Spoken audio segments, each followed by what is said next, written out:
నమస్కారం అండి అందరికీ. నేను శ్రీకాంత్ గురూజీ.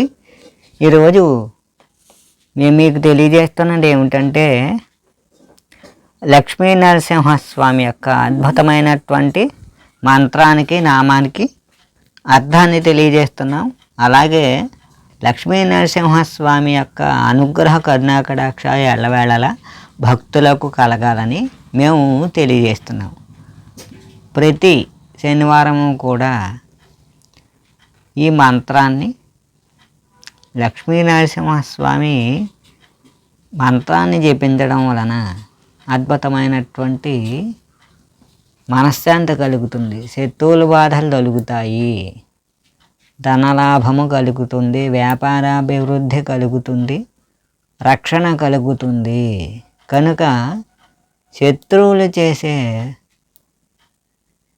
చెడు కార్యక్రమాలు మన మీద అవి తొలగాలంటే, శత్రువుల బాధలు తొలగాలంటే అద్భుతమైనటువంటి లక్ష్మీ నరసింహస్వామి అద్భుతమైనటువంటి దివ్యశక్తి అనుగ్రహం మనకి కలగాలి. ప్రతి శనివారం కూడా ఈ పూజా మందిరంలో లక్ష్మీ నరసింహస్వామి చిత్రపటం కానీ చిన్న విగ్రహం కానీ ఉన్నట్లుంటే దీపారాధన చేయాలి. 108 పసుపు రంగు పువ్వులు, ఎరుపు రంగు పువ్వులు, తెలుపు రంగు పువ్వులు సిద్ధం చేసుకోవాలి. 3 రంగుల పువ్వులు సిద్ధం చేసుకోలేని వాళ్ళు 108 పుష్పాలు ఏ రంగు అన్నా పర్వాలేదు, పూజకు సిద్ధం చేసుకోవాలి. 108 ఉండాలి. దీపారాధన చేయాలి, ఆవు నెయ్యితో కానీ కొబ్బరి నూనెతో కానీ. కనుక దీపారాధన చేయండి, మేము తెలియజేస్తున్నాం. ఈ అద్భుతమైనటువంటి మహిమాన్వితమైనటువంటి లక్ష్మీ నరసింహస్వామి మహామంత్రాన్ని తెలియజేస్తున్నాం. ఓం పినాకినే నమః, ఓం పినాకినే నమః, ఓం పినాకినే నమః, ఓం పినాకినే నమః, ఓం పినాకినే నమః.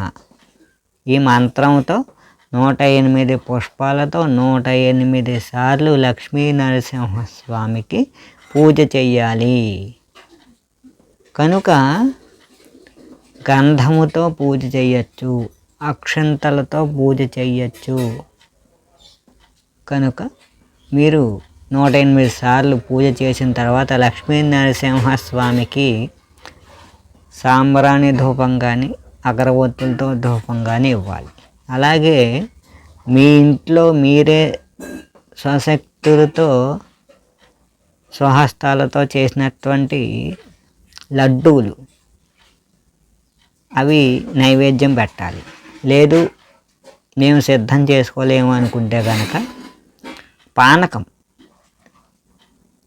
పానకము వడపప్పు నైవేద్యం పెట్టాలి, బెల్లం ముక్క. కనుక పానకం ఎలా చేస్తారయ్యా అంటే బెల్లము, నీళ్ళు, మిరియాల పొడి, ఈ మిశ్రమాన్ని పానకం అంటారు. అలాగే నానబెట్టినటువంటి పెసరపప్పునే వడపప్పు అంటారు. ప్రతి శనివారం కూడా ఈ పిండి వంటలు మరియు లడ్డూలు కానీ అవి వండలేని వాళ్ళు ఈ పానకము, వడపప్పు, బెల్లం ముక్క, 2 అరటిపళ్ళు, కొబ్బరికాయ నివేదిస్తే ప్రతి శనివారం కూడా బాగుంటుంది. కనుక మీకు శక్తి ఉంటే గారెలు, బూరెలు, పిండి వంటలు, పులిహార, చక్కెర పొంగలి, దద్దోజనం ఇలాంటివి మీ సొంత చేతులతో మీరే చేసుకుని అద్భుతమైనటువంటి లక్ష్మీ నరసింహస్వామికి నైవేద్యం పెట్టచ్చు. కనుక ఈ పానకము, వడపప్పు నైవేద్యంగా అరటిపళ్ళు, కొబ్బరికాయ, బెల్లం ముక్క సిద్ధం చేసుకుని నైవేద్యం నివేదించిన తర్వాత లక్ష్మీ నరసింహస్వామికి హారతి ఇవ్వాలి. 3 సార్లు కర్పూర హారతి ఇవ్వాలి. కనుక 3 సార్లు ఇచ్చిన తర్వాత అక్కడే కూర్చొని ఈ మంత్రాన్ని ఓం పినాకినే నమః ఈ మంత్రాన్ని 108 సార్లు కానీ 1008 సార్లు మీరు జపించాలి. జపించడం వలన వ్యాపార అభివృద్ధి జరుగుతుంది, సంతానం లేని వాళ్ళకి సంతానం కలుగుతుంది. మంచి జ్ఞానము, తెలివితేటలు, ధైర్యము, విజయము కలుగుతాయి. కనుక రక్షణ కలుగుతుంది. లక్ష్మీ నరసింహస్వామి అనుగ్రహం కూడా కలుగుతుంది. అప్పుల బాధలు తీరుతాయి. ధనలాభం, వస్తులాభం, వస్త్రలాభం మీకు ప్రసాదింపజేస్తాడో లక్ష్మీ నరసింహస్వామి. కనుక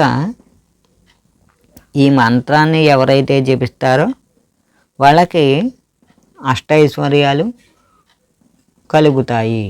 కనుక లక్ష్మీదేవి అనుగ్రహం వలన మీకు వ్యాపారాభివృద్ధి, అమితమైనటువంటి ధనలాభము, ఆయురారోగ్యాలు కలుగుతాయి.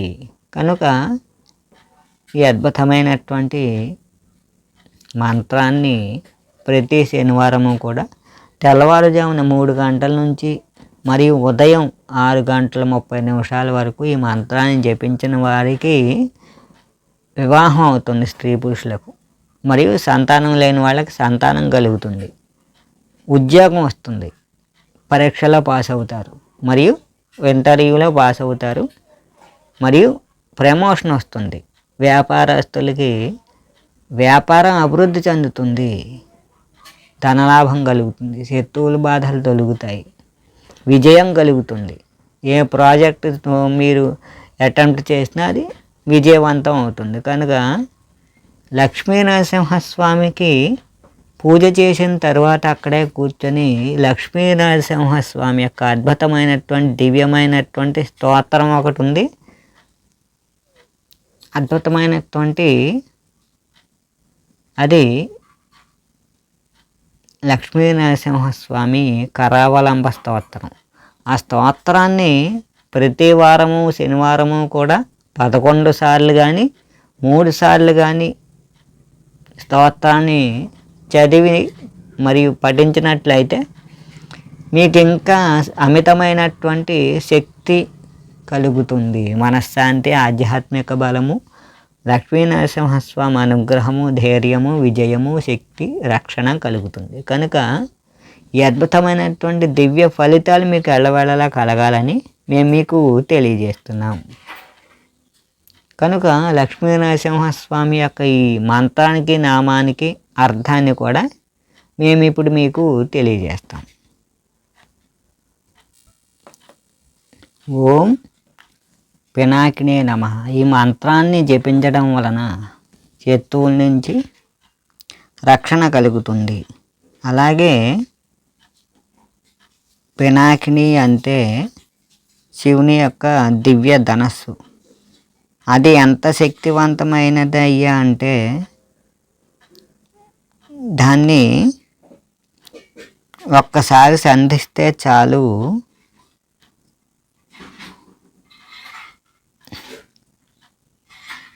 సకల భవనాలు వణికిపోతాయి. అంత దివ్య తేజస్సు శక్తి అటువంటిది. సర్వ కార్యాలను సిద్ధింపజేస్తుంది. కనుక పినాకిని అనే ధనస్సు ఎంత గొప్పదో రావణుడు ఎత్తినటువంటి ఆ ధనస్సు కూడా అటువంటిదే.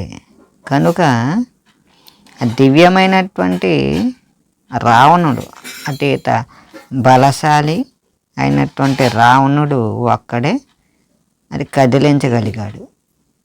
రాముడు తీసి ఒక చేత్తో ఎత్తి దాన్ని సంధింపజేశాడు. రాముడు మరియు ఇంకొకరు ఉన్నారు. వారెవరయ్యా అంటే పరశురాముడు కూడా ఆ దివ్య ధనస్సుని రాముడులాగే పైకి ఎత్తి సంధింపజేయగలిగాడు. కనుక రాముడు కంట ముందు ఆ ధనస్సును ఎత్తి సంధింపజేసింది పరశురాముడు, తర్వాత రాముడు, తర్వాత రావణుడు.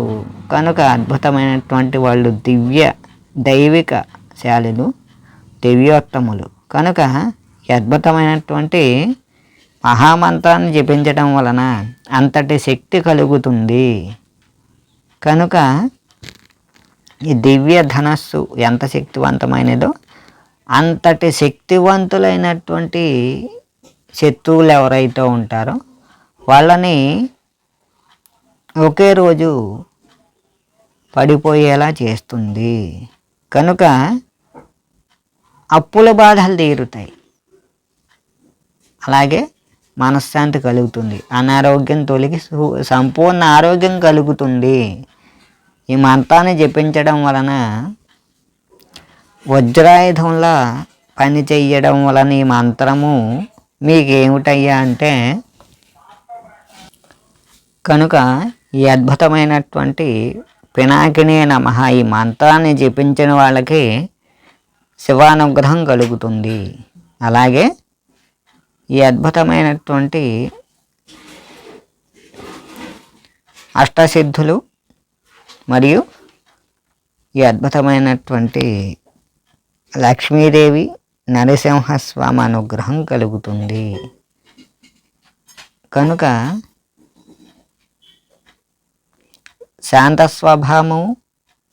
స్వభావము సాత్వికమైనటువంటి ఆధ్యాత్మిక శక్తి మీకు కలుగుతుంది.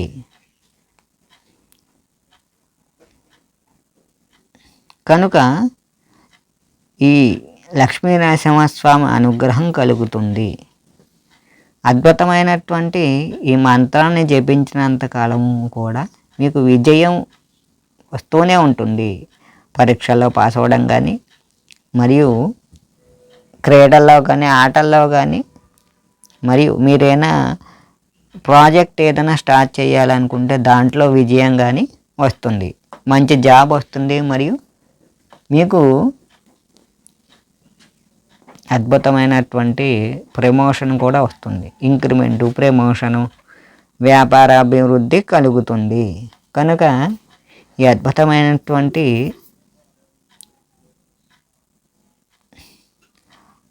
నృసింహ లక్ష్మీదేవి మరియు శివపార్వతుల యొక్క దివ్య శక్తి ఈ మంత్రంలో ఉంది. కనుక సుబ్రహ్మణ్య స్వామి యొక్క అనుగ్రహం కూడా మీకు కలుగుతుంది. పినాకం అంటే ఏమిటయ్యా అంటే సుబ్రహ్మణ్య స్వామి యొక్క నెమలి, దాని పేరు పినాకిని. కనుక సుబ్రహ్మణ్య స్వామి యొక్క అనుగ్రహం కలుగుతుంది, అలాగే సంతానం కలుగుతుంది.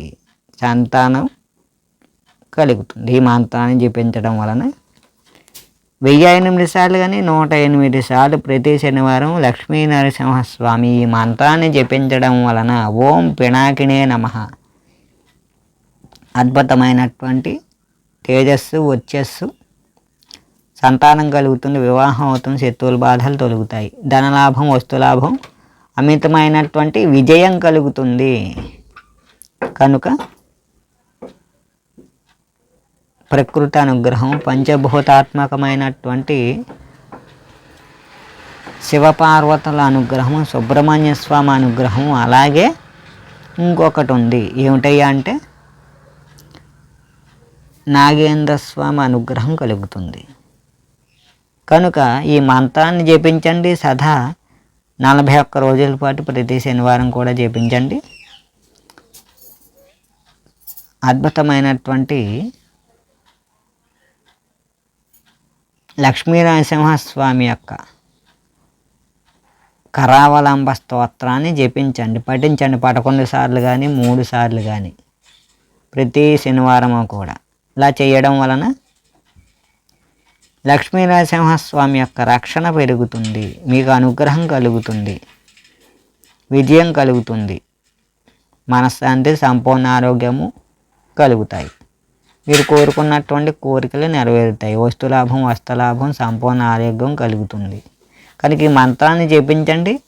ఇలా నేను చెప్పిన విధానంగా పూజ చేసుకోవడం చక్కగా లక్ష్మీనరసింహస్వామి అనుగ్రహ కరుణా కటాక్షాలు మీకు వెళ్ళవేళలా కలగాలని మేము తెలియజేస్తున్నాం. ఈ మంత్రానికి, నామానికి అర్థం ఇదేనండి. ఈ మంత్రాన్ని జపించండి. సదా పంచభూతాత్మకుడైనటువంటి పార్వతీ పరమేశ్వరుల అనుగ్రహము, లక్ష్మీనరసింహస్వామి అనుగ్రహము, సుబ్రహ్మణ్య స్వామి అనుగ్రహము మీకు ఎల్లవేళలా కలగాలని మేము తెలియజేస్తున్నాం. ఈ అద్భుతమైనటువంటి దివ్య మంత్రాన్ని మనకి ఇచ్చినటువంటి మన ఋషులు, మునులు, సర్వదేవతల అనుగ్రహం మీకు ఎల్లవేళలా కలగాలని వాళ్ళకి నమస్కరించుకోండి. సదా శుభం అనుగ్రహం కలుగుతుంది. కనుక చూస్తూనే ఉండండి మరిన్ని మంచి వీడియోల కోసం మా ఛానల్. నేను శ్రీకాంత్ గురూజీ. నమస్కారం. ఓం పినాకినే నమః. నమస్కారం.